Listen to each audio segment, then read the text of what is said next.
Olá pessoal, satisfação em ter vocês aqui mais uma videoaula, Dr. Bruno falando.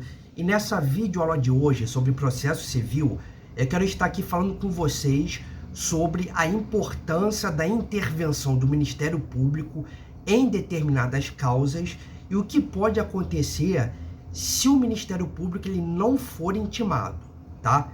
Então, quer ficar por dentro do assunto, quer sair daqui muito bem informado e quer ter acesso à playlist de processo civil que vai aparecer aqui em cima, no final dessa videoaula, então fica aqui comigo, deixa teu like, se inscreva e ativa o sininho de notificações, que aí você não vai perder mais nenhum material, nenhum conteúdo que chega aqui no meu canal. Gravei vídeo, chegou e você vai ser imediatamente notificado.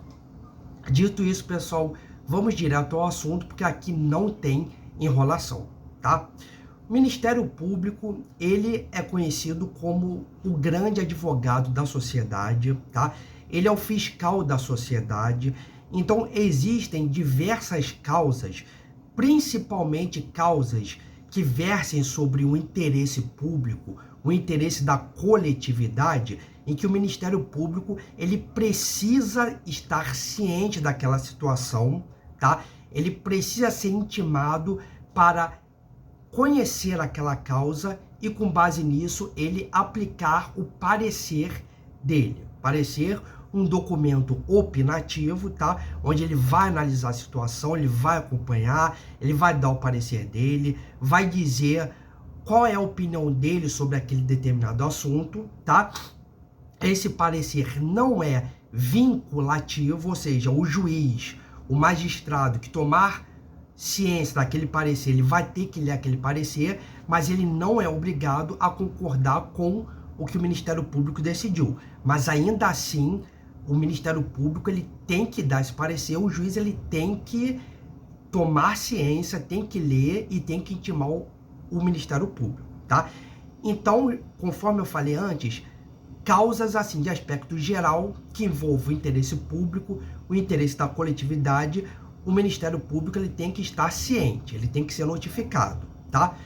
Porém, em causas privadas, em determinadas causas privadas, o Ministério Público ele também precisa tomar ciência, como por exemplo em casos de família, direito de família, casos que envolvam o melhor interesse do menor de idade, causas que versam sobre pensão alimentícia. Então, em vários aspectos do direito de família, que é um ramo do direito privado, o Ministério Público ele também precisa adentrar em determinadas causas para dar esse parecer, tá? Agora eu também quero falar com vocês quais são as consequências relacionadas a isso, caso o Ministério Público ele não seja notificado para dar aquele parecer em uma situação em que isso deveria ter acontecido. Bom, montei aqui um roteiro aqui bem interessante para vocês, para estar abordando esses principais assuntos, tá? E lembrando que isso está regulado nos artigos 178 e 279 do CPC de 2015. Então vamos lá, aqui um roteiro aqui com as principais questões que eu estou analisando nessa videoaula, e lembrando que se você não ficar com alguma dúvida, se você ainda não entendeu alguma coisa, deixa aqui embaixo nos comentários, que aí depois eu leio, eu respondo tudo. É uma honra estar aqui podendo ajudar vocês, tá? Então vamos lá, pessoal.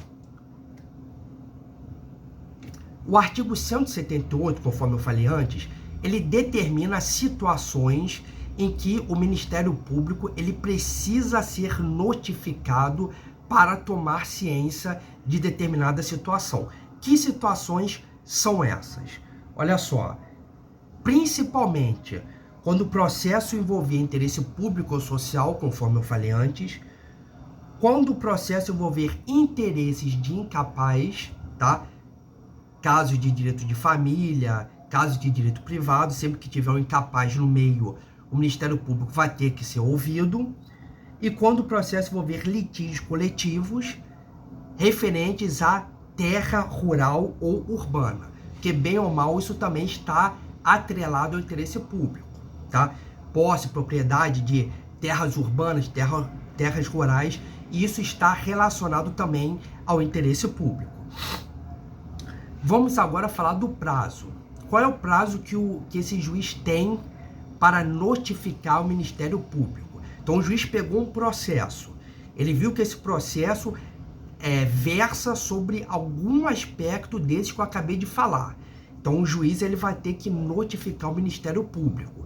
Ele vai ter um prazo de 30 dias para estar fazendo isso, tá?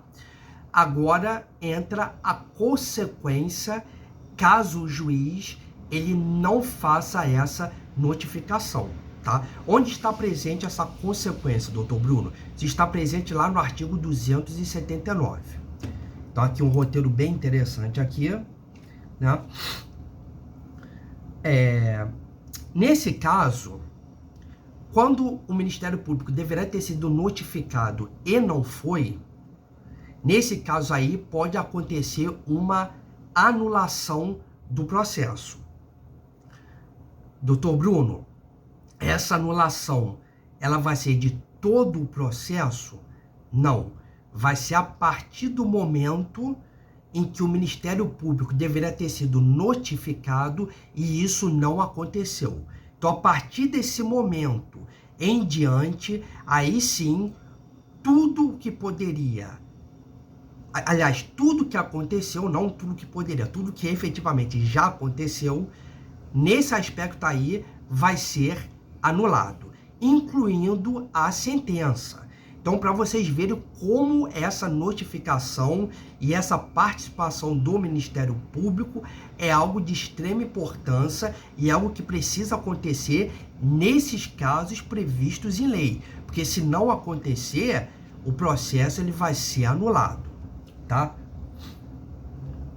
Então, deixa eu ver se tem mais aqui algum aspecto importante para estar aqui debatendo aqui com vocês, né? Ó, aquilo que eu falei, o juiz invalida os atos praticados a partir do momento em que o Ministério Público deveria ter sido intimado e não foi. A nulidade só pode ser decretada após a intimação do Ministério Público, então daquele ponto em diante, pá, vai ser anulado, tá? Agora, outro detalhe importante, tá? Para finalizar essa aula. O Ministério Público, ele efetivamente vai informar se essa ausência de notificação gerou prejuízo ou não, tá? Então, o Ministério Público, ele também vai dizer caso essa ausência de notificação tenha gerado um prejuízo para ele ou não, tá? Agora, se vocês quiserem e deixar aqui nos comentários, na próxima videoaula eu vou estar aqui abordando com vocês sobre essa ausência de prejuízo, tá? O Ministério Público não foi intimado, mas ele falou que não teve prejuízo. E aí, será que o processo vai ser anulado ou não? E isso eu vou estar debatendo numa próxima videoaula, pessoal, caso vocês tenham interesse. Então, assistiram até aqui, gostaram desse assunto, querem que eu me aprofunde ainda mais? Então deixa aqui embaixo nos comentários, pessoal. Falou, quero parte 2, que aí eu gravo a segunda parte, falando, me adentrando ainda mais nesse assunto e dizendo se ainda assim o processo vai ser anulado ou não. Isso é algo de extrema importância, que já pode ter acontecido com você, que já pode ter acontecido com algum conhecido teu, com algum familiar teu. Então é bom para a pessoa ela ficar atenta e ficar muito bem informada. É isso aí, pessoal. Muito obrigado pelo apoio de sempre e nos vemos na nossa próxima videoaula recheada de informações e atualizações. Muito obrigado e até a próxima.